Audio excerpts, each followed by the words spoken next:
Thanks, Thomas. So what we're going to try to do here is just introduce a couple of these opening prepositions that we've tried to iron out, and relate them to a few of the sort of, prompts for action and reflection that are the etudes. And maybe we'll try to link them to our instruments and tuning into this environment that we're actually in here. Yeah. How's that sound? That sounds really good. Let's do it. Good. Okay. So we have this first preposition that we're toying with here, right? You are a sounding being experiencing sounding events within a broader sounding environment or soundscape. So you are a sounding, resonating being having experiences that are these sonic sounding events within a broader soundscape, enmeshed within a broader soundscape, immersed.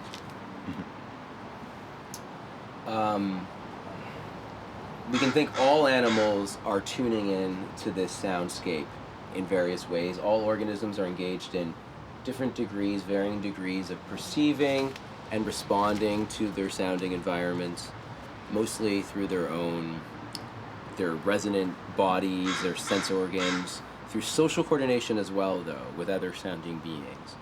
And they're all in their own way coping with this soundscape. Mark Raybrooke says they're coping with sounds. He calls this sonic coping behavior. It's not necessarily musicking behavior. It's not necessarily socially coordinated musicking behavior, which, again, we might link with some cultural animals, not all animals, especially social animals that teach and learn and pass on things by teaching and learning and pedagogy, intergenerational pedagogy. But before that, there's this primary coping with sounds. We all have to do it as organisms. Thoughts? I have some thoughts, yeah. Well, it's funny as you say that, and we're going through this process of recording, and it just happened there. We're speaking, and there's this crow communicating out. Yeah. Calling off. Yeah, he was really calling out there, and he wasn't there before. No, it seems like, Yeah, this crow just emerged, and I noticed that I couldn't hear the words you were saying. Yeah, it was very disruptive. Yeah. It's funny. It was disruptive, and I feel like maybe we'll put subtitles in those moments where you might not hear the word you say. And I'm not always facing forward, too. It's another aspect of this whole thing, yeah. So, But, yeah. I think that was an interesting moment of us having to cope. No, or me having to cope with listening to you speak there. It was happening right as I was trying to offer this explanation, right? Yeah. I was almost laughing during the thing because I noticed that I actually was struggling. Yeah, so it's a good example. We're always coping with sounds, like like that moment when you're in the forest and there's this consistent bird chatter, and then suddenly the bird chatter is silent. Mm-hmm. Everyone is very aware of this. The absence of that sign is very significant. It's very meaningful, and that takes us to this point really well. Third preposition. We can think of this as a kind of this coping with sounds, Mark Raybrooke calls it, as a kind of species-specific mode of attunement to the sounding environment, primarily through filtering out significant, valuable sonic information to some animal, to some organism, as well as in training, getting in sync with important environmental and temporal cycles that are in the environment, right? We have to get in sync with those, or we have to block them out, I guess, as well. Mm-hmm. Either or. Yeah. Do you want to look at etude 1 and just do a little experiment? So we'll connect this with the very beginning of etude 1. Tune into your current soundscape. What sound sources are most dominant? Here, there's those kind of classic ideas, right, from Bernie Krause is sort of the guy who coined this. Soundscapes have 3 primary sound sources: geophonies, wind, water sounds; biophonies, the sounds of organisms. And that's another thing, it's a very hot day today. Previously, there was a lot of bird activity. There's a lot of rodent activity. There's a lot of activity writ large. There's very little today. It's very hot. There was that crow interrupting us, or we're interrupting them, perhaps, right? But so yeah, there's these primary sound sources: geophony, biophony, and finally anthropohony, which we clearly hear here. There is traffic noise all around us. We're next to a pretty busy street in East Vancouver here. Yeah. We are the anthropohony ourselves. We are producing it right now by speaking. Yeah. There's that other distinction. Sometimes they divide anthropohony into technophony, like the sound of human-made technology. Which I think is the wind chimes. The wind chimes that we're hearing right now. They are a kind of technology, clearly. You're right. They're human technology that is activated by, geological forces. Yeah, it's activated by geophony. Yeah, forms of resonance that are really geophonic. Yeah, exactly. Yeah, good point. It led me to think about another thing, which is something that I'm hearing right now is the rustling of the geophony, the wind through the leaves of trees, which are living, but they're not making biophony per se in that sense. Yeah. It's the geophonic world brushing up against the living world and creating a soundscape, like the rustling of leaves in the summer. No, you're right. Or through the branches. You're right. So no, that's a good point, and we do hear that here, if we tune in, right? Yeah. It's an interesting meditative exercise, and this we actually did exactly what Etude 1 is all about, which is compare your accounting documentation of this soundscape with a friend who's sharing the sonic space with you. Yeah. What do you notice together? So we just did that quite naturally. So yeah, we accomplished Etude 1. We did it in some kind of basic way. Okay. We noticed a lot. There's probably so much more we can notice. What do you notice in this soundscape? I notice how tuning into this is so dependent on what time of day you're doing it. It's clearly like a kind of, what day is it? It's Friday. It's like an early rush hour is occurring. Right. I think what we're hearing with Victoria is increased traffic noise. It's this kind of exercise is so dependent on the time of day, the environmental conditions, right? The landscape conditions. There's other really interesting things here. Is like it's a very kind of active garden behind us, and it's attracting all kinds of animals. But yeah, again, in the peak of the day like this, there's less animals. Less animals. There's insects. But like, are they really producing enough, sonic resonance that we can really pick up on that? It's not a dominant part of the soundscape, right? Yeah. Actually, something that's dominant about the soundscape that I just thought of is this house. Yeah. It's off camera, but there's a wall here. Yeah. And it's completely blocking off the road sounds on the other side of the house, like a giant acoustic baffle. So part of this space is this absence, sort of. We've been cut off from certain events that are actually close by. So we're hearing it's like sort of a little, just noticing how the container of this environment. This environment is a little sonic patch. It's very it is a little container in and of itself. It's very enveloped. I think you're right. It has boundaries too. Yeah, and that gets to another concept that we get to a little bit down the line here, which is kind of a interesting concept that maybe we should speak to, at least in relation to, since we've naturally kind of got there. So there's, what we're tuning into here, what we're trying to tune in here is what soundscape ecologists, like Bernie Krause, like Almo Farina, call sonotopes. These little patches in the environment, which, according to Almo Farina, refer to the distribution in time and space of the different sonotopes of the different sonic patches, reflecting quality, disposition, occurrence time, spatial overlap of sound sources, that is geophonies, biophonies, anthrophonies. How are they, what is the makeup of those three sources in this environment, right? As you're saying, this is like a little sonic patch. This is a little enveloped area, it's creating its own soundscape. It's a distinct kind of soundscape. Yeah. It's a distinct sonic patch, supporting certain things and not other things. And I guess at a basic level, that's what we're at this kind of early stage trying to tune into a little bit. Yeah. What makes the space that you're in specific to that space? Yeah, that's probably it, isn't it? Yeah. And then I guess that does move right to etude 2 really nicely, which is go out into the world somewhere, a park, a bench, a meadow, a busy intersection, and listen. Can you think of the sounding environments, the kind of sonic patch or sonotope, right? Can you think of what are the dominant themes or patterns or motifs in this sonotope? You know, what's striking you? Like you asked this really well. Where are the boundaries of this sonotope? How is the sonotope connected to underlying features of the landscape? We've actually covered all this already in some way or another, at least in a very limited sense. What constitutes a sounding event? That's an interesting question. Something experienced, something that sounding beings experience. This is a sounding event. All of it really are. I mean, there's a lot of sounding events happening right now.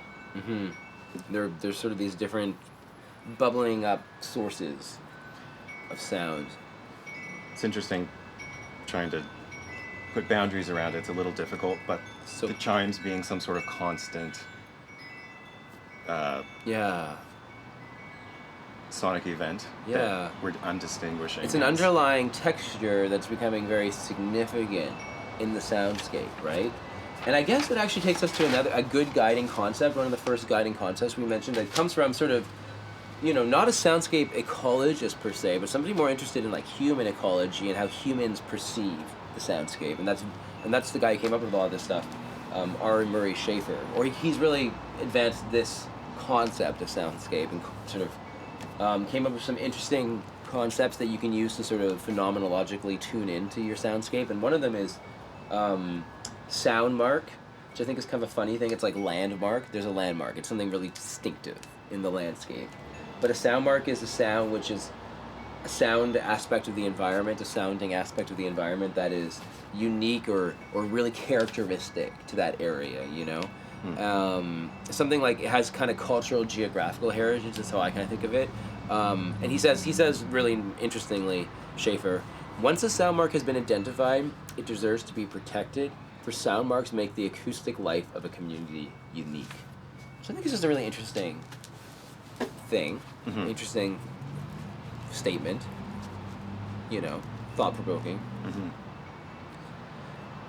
It refers to a community, which is something shared by multi-species. In his work right away, which I find nice. And it's like maybe he had this connotation, perhaps, of being a little bit more human-centered and what that meant, but immediately, people like Bernie Krause, later soundscape ecologists who were really inspired by Almo Farina, these people made it more than human, right off the bat. They said this is something really primary. It's not only a human thing, So yeah, and also this sort of coordinated sounding behavior, Almo Farina calls that from out of these distinct sonotopes, these different sonic patches in the environment, they allow different things to happen. They offer different constraints, different affordances, and that affects social behavior of sounding beings in this environment. And that creates all kinds of coordinated behavior, animal behavior. Some of the most basic form of animal behavior really that we're kind of cluing into first is the course, like a dawn course that birds do, especially in spring and summer, early morning, at dawn. And it's this event, multi-species, different birds, different species of birds coming together to really sort out who is in their community and who isn't in their community, what resources are available to them, how far are they going to travel. It's a really complex way from which they gather information, significant, valuable information in their environment. And it's a kind of almost like a proto-musical behavior, right? It's not necessarily a song culture, which birds also have. It's not necessarily this other thing we call entrainment rituals or jams. But it's how a sounding consortia is formed, and that's our kind of word, and like because it's also how a sounding consortia is. So yeah, you can think sounding consortia formation rituals. It's a mouthful, but that's kind of how I would think of them. Why do you use the word consortia? Because consortia is in ecology and biology, it's often how they talk about what these multi-species communities are. Different combinations of different animals, relating to different patches of the environment. So when birds engage in this course, they all come together, they all vibrate, resonate, sing their songs at different times, different intervals. They entrain in different ways. They get into each other's way in different ways. They try to block each other out. They get antagonistic. It's not all harmonious behavior, but it's a kind of coordinated social behavior that really is about who's in my group, who's not in my group. It's about consortium formation. Social group dynamics. Social group formation, but it's a sounding ritual. It's a social sounding consortia ritual. And Almo Farina calls this just simply the term soundtope. We found that term just like too sort of, in our opinion, just sort of too similar to sonotope and a little misleading when we're talking to students and like other people about these ideas. So we needed to come up with like a more kind of specific and tailored term that describes what a dawn course is, what this kind of coordinated behavior is that relates to underlying patches of the environment, like this patch of the environment. And we could call it, maybe we don't like this term, sounding consortia rituals. Something like this. We're not sure. Wasn't one of the things that we really wanted to highlight was that it's a part of a living process. Exactly. It's living organisms in a social manner. We're trying to describe singing together, habituating together in some sort of repetitive activity. Sounding consortia. Like the dawn chorus, coming together or I guess the dawn chorus is a really advanced version of this more basic process we started talking about, I think. Yeah. Which is just that coping behavior, that tuning, that attunement we were talking about. I don't know, I imagine cricketing. Yeah. That's the kind of sounding course. Consortia. Yeah. I totally agree. But it's percussive and related to their body in a way that's way different than the birds. Yep. Consortium. I guess it seems like the bird consortium is a little more complex. It may be a little bit. It's a more complex multi-species event, perhaps. Yeah, it's interesting. But they're both a kind of sounding consortia, formation ritual. Right. I agree. Training. In training, Group a kind of entraining. social group entrainment, which is so central to tuning into a soundscape, and this sort of later evolution of developing more coordinated, social movements, social actions that we call taskscapes. And drawing a sharp line in the sand is actually really not our intention. Right. Really what we're trying to describe through all of these things is a kind of continuum. And to say where one thing starts and ends is a little difficult. I think it's a gray kind of area, but we are describing a continuum of more primary levels of tuning into a soundscape and leading to more, more complex forms of social coordination. Musicking for the formation of ultimately musicking taskscapes is what we'll end up with, and eventually instrument creation. And that's a really interesting thing, is that maybe we can end this part of the video because there are other prepositions. We danced around a few of them. We danced around a few of the very opening etudes, and the great thing is other people are going to be students are going to be adding, students and other teachers are going to be adding etudes to this, which is great, and we're going to keep adding etudes. But maybe we are instrumentalists, and eventually we want to get to talking about how these musical taskscapes lead to all kinds of weird tool creation, including the creation of instruments, including the creation of microphones, video cameras. But maybe we can end by trying to use our instruments to resonate with the environment in some way. Yeah. I don't know if that's really possible. It's a little. I didn't really think it out so much, but. How would we tune into this environment with our instruments? I don't think know. I've ever done that Well, I don't know, actually. I think I might have maybe a few times, but Yeah, not maybe very you can often. Teach me, yeah. One thing that's coming to mind, the most obvious and maybe easiest one to attach to is the chimes, because there's already a scale there. Yeah. Maybe we could even see if the guitars are in tune with it. Yeah. Can you figure out what the notes are? Perhaps. Let's think about it. You're probably better at this than I am, but I don't know if I can. Let me think. Could try and find one of the notes. Yeah.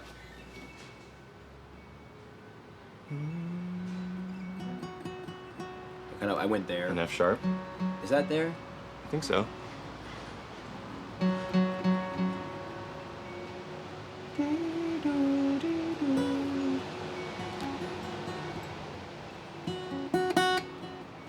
don't know. Mm-hmm.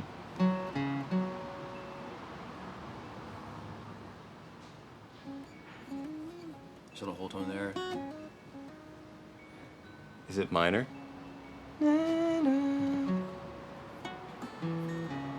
Maybe it's C sharp minor. Or that's how I'm hearing it now. Maybe. Yeah. I think you're totally right. It's funny, I haven't done this, even though I've been here daily. I've never done it either, and I didn't find it very intuitive to do, honestly. To be honest. Well, it's such a distant timbre from our guitars. Yeah. It took a second for me to tune into. Tuning in, right? It's difficult. Mm-hmm. I think you can spend a lot of time with book one in this sense. Right. With these soundscape experiments, different tuning in experiments, because it's difficult phenomenological work that I'm pretty bad at. I can tell. If you were to try and mimic the traffic, would you try anything? You're pretty creative there, inventive. Well, I think you got something with that C sharp pentatonic-y. Yeah. Oh, they kind of stopped. Listen, the wind stopped. There's another note now. It's a garbage truck backing up or something. Or a U-Haul. Mm.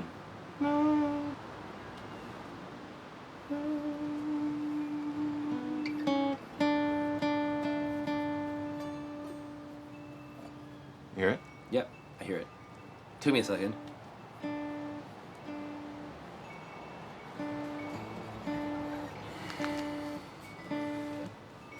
I'm drowning it out. I can't even hear it anymore. One thing, yeah, it's hard, right?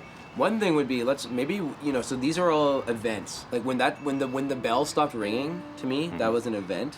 When the truck made that sound, that was like an event that we experienced. Yeah. Maybe we can offer some of our own events, like you were doing earlier. We were tuning to like a kind of resonant fifth chord. Maybe you can try to resonate with that chord. And now there's like a baby screaming, which is another interesting sounding event. But can we try to just sort of vibrate? I don't even know if this will work. It probably won't. But with our environment in some way, by offering a resonant chord, doesn't have to be that chord. Yeah, why don't we pick one that's more like with the C sharp thing. C-sharp. Yeah. Okay, I'll find something, and you find something.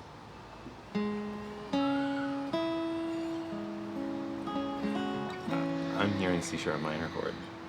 It's so dark for this. Maybe we should make it major by going to the relative major chord. E. Yeah.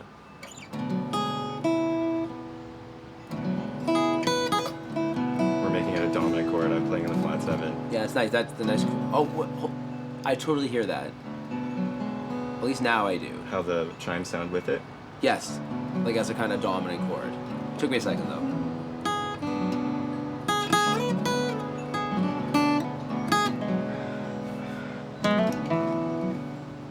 Right, kind of. I hear Mixolydian easy.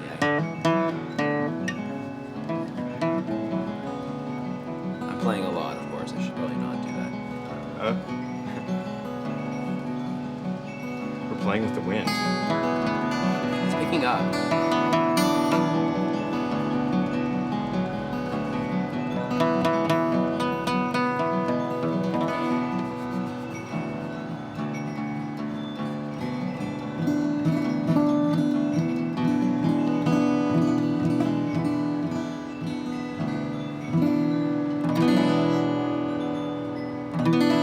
Yeah, we were having a clash there for a while, because let's listen to what that just because we're giving so much information, sometimes it's hard to hear something that was happening there, which was you were playing the low E, Yeah. and I was playing a low D. Yeah. Can you hear what these two strings sound like together in the soundscape, It's too? pretty clashy, I'm sure. But actually, at the same time, it kind of works. Oh, yeah. They're being pulled in different directions. Yeah. It kind of works, right? Yeah. I heard that. You know, one thing I did at the end there was I was just trying to... I think I stopped tuning into you as much and the soundscape itself, and I was just trying to start, you know, that sort of Julian Lage-inspired exercise of, like, trying to just feel the guitar's resonance, which I couldn't quite... I could just... Maybe at best I could barely feel in my body, I think. Like, I could just sort of barely feel it, like, resonating in my chest a little bit here. Yeah. And I was starting to kind of just do that, and Nice. I couldn't... But then I couldn't... I feel like I stopped tuning in, you know, so... That's so interesting, because I was definitely not thinking about that, but I'd love to try that. Yeah, maybe we can try doing that. Like, try to just, maybe at the very minimum, just maybe either do what you're doing, tune into this still, those events, these sounds. Yeah. But still feel the instrument as resonating through us, as a kind of resonant tool that resonates with our resonant being. Yeah. Okay. Same chord? Something like that? around this, yeah.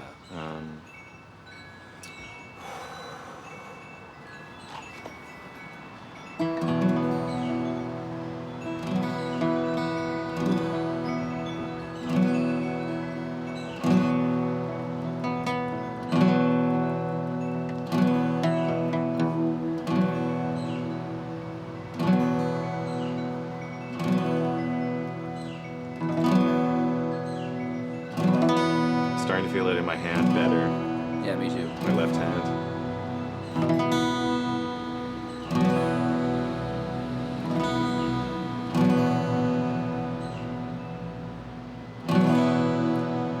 I'm actually feeling it tingle up my forearm a little bit.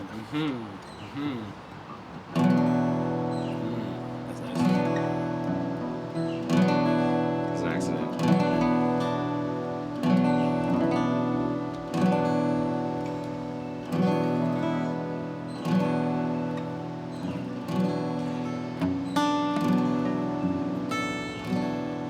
Pretty nerdy thing, but for this exercise, like, how do you find your right arm is resting on the guitar? Is it hanging like heavy and gripping and kind of constraining the guitar? I in that feel way? I don't feel very good with this right. I don't feel very good so far with this right hand. Yeah, especially. Difficult? Yeah, I don't feel very. I don't feel like I can feel the right as a guitarist. Maybe this is like a kind of constraint that, like, maybe there's like a wind instrument or like another kind of resonant tool that really vibrates your body. The guitar does vibrate your body to an extent, but to really tune into it, I think takes a bit of work, especially at certain levels. You know, Julian Lage has the five points connection. And I think this one is possible, and I think this one is really possible too. It's really easy to feel this and this. When you find the right arm. The right arm's harm, yeah. I don't know, man. I don't have a good right hand. I don't feel very resonant. Yeah. It makes me wonder about, like, in a way you have to hold your arm lightly so that you can feel it resonate more, but it's tiring, so it's something you might do more for this exercise. But maybe it allows the acoustic guitar itself to resonate better overall if you can not stop the vibration there. Yeah, you go to play something, yeah. Well, yeah, let's see if I'll be tight first. So this is how I normally probably play. I'll try and loosen it up.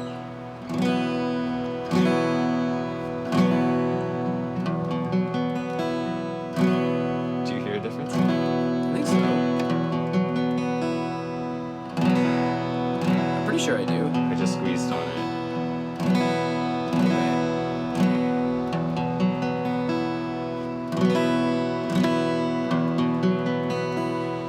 Maybe in a very subtle way, it gets brighter when I squeeze.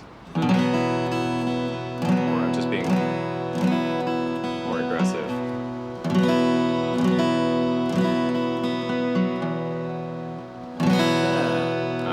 I can't help. I was really rough there. Yeah, it's hard to sustain, I think, this kind of level of focus, right? Yeah. Yeah. Yeah, true. Cool. Well, I think you did a good job there. I think I heard a difference, like a subtle difference, maybe. Yeah. Yeah, it seems like these Julian Lage exercises are about a lot of subtle things. Super subtle. But Super subtle aspects of how you. Yeah. Well, maybe that's a good kind of like start. Thinking about tuning into that soundscape. Maybe extending as far as like what is your resonant tool that helps you tune into that soundscape. I mean, the first one is of course your body, and probably we should have spent more time, and we should spend more time, just exploring what that means. Yeah. Yeah. But then we are guitarists, so we are driven to explore that with our guitars. But yeah, and then how are these broader levels of social coordination formed? How does that that certain blend of sounds that makes up a sonotope, that sonic pattern, how does that influence behavioral processes that we can think of sound as kind of sounding consortium forming rituals, really, like the dawn course, leading to other kinds of complex social behavior. I mean, we can speak what they are. We can sort of say at least mention the continuum, which is we think of courses as a kind of primary level. Crickets, I think, are enacting these courses as well, like lots of animals are. Frogs, of course, really are. Like reptiles really engage in course-like behavior. There's a kind of more tailored thing that grows out of that is often associated with duet behavior.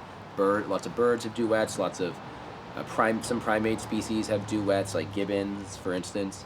And we kind of think of these as jams, entrainment gestalts / duets. Like it's a continuum of ways that we can kind of get into like a rhythm together, start in training, get into a pattern, do something together, coordinate.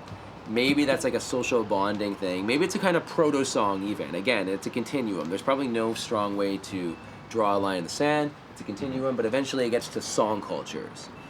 Songs, like what sperm whales pass on between each other, what birds pass on between each other, what humans pass on between each other, We're passing on songs, which are these complex gestalts, these holes, these big holes that are made up of different units. And the units have to come together in a certain way, and they have certain structural implications and a kind of internal cohesion, but it's also not a perfectly bounded thing. A song can change, and it does change. It's an important aspect of songs, is that they are malleable and fluid and actually culturally changing. All song cultures in the world, include these big three animal groups we mentioned already, these song cultures, their songs change. Sometimes in very rapid speeds. Rapid, within a 10-year period, a 5-year period, a whole new song can take hold of different communities, different sounding consortia. You're referring to the birds? Birds and whales. Honestly, all these sounding cultures, we know they change. We know sperm whale songs change very fast. Is what a lot of research has shown more recently. Yeah. So yeah. Because they're somewhat, it seems like artistic statements you were referring to at one point, or there's a gesture of like pride coming out of I think you said the word like sort of like a intentional, this is who I am, and it's a proud, or there's social weight with the way you do things. Yeah. You're being heard by others. And well, we see this as like what a lot of ecologists that we're bringing up here and biologists as a kind of cultural behavior. It's connected to niche construction. All this kind of cultural behavior is connected to niche construction. And yeah, these songs are pretty complex cultural forms that are passed on between groups, between social groups, sometimes, between social groups, usually between species, within a species, but often across vast geographical distances. And that's just a fascinating thing. And it really has everything to do with teaching and learning. How we're defining culture here has everything to do with a prior definition of culture, coming from people like Boyd and Richardson and Tomlinson and others, where culture is connected to pedagogy, passing on of significant information in the niche, right? Niche. Yeah. Something that I'm noticing right now as you speak about this, I'm thinking about birds and whales. Yeah. And how they can travel great distances Yeah. in a short amount of time, culturally as well, like Yeah. between the species. I'm thinking about this ecological phenomenon relating to these specific creatures. They live in contiguous environments. Yes, good point. Birds They're joining up with each other. The sonic patches of the landscape connected to the landscape are contiguous. You said it very well. Yeah. So they can communicate, and the songs can travel culturally across through space, through vast distances, through vast a distances. Resonating medium. Which not all organisms have the capacity to do so. We're actually referring to these quick changes in culture among species that can travel great distances. Yeah, and that does take us to some of the prepositions that we kind of skipped over, which is we talk about resonating mediums, how sound necessarily has to travel through a resonating medium, and even to pass on this complex cultural artifact that is a song, it has to travel through a resonant medium, and that's why we're actually destroying the oceans with loud, increased shipping noise, really damaging the cultural behavior of and social and the ecological flourishing of these cultural traditions that the whales have. Whales is just one example. And that kind of takes us to maybe we should close, is that that final preposition that we get to, last two really. Let's go to the last two, that the organism's participation in a kind of underlying patch of the environment, a soundtope, can be understood as a complexly coordinated form of social adaptation to that underlying patch. A process which implies more than one-way communication, unidirectional communication, one-way interpretation, but it's rather what Nora Bateson calls simultaneous implication. We are all, when we're in this soundscape together, when we're all resonating with each other, we are simultaneously implicated. I think that's something that we kind of danced around the surface of today without really saying it. And otherwise, that takes us to the final realization. All this complex ritual formation, song cultures, blah, blah, blah. As such, existing as a sounding being is always irreducibly social and political. So that's really where we end book one, with that realization. The prepositions, there's maybe other prepositions we can add, we can refine them, we will refine them, but they kind of lead us to that final preposition, that this just participation in this soundscape is social, it is political. To do those little kinds of exercises we just did are so social and so political. Yeah. Something that we haven't gone over yet, which about the social and political aspect, is that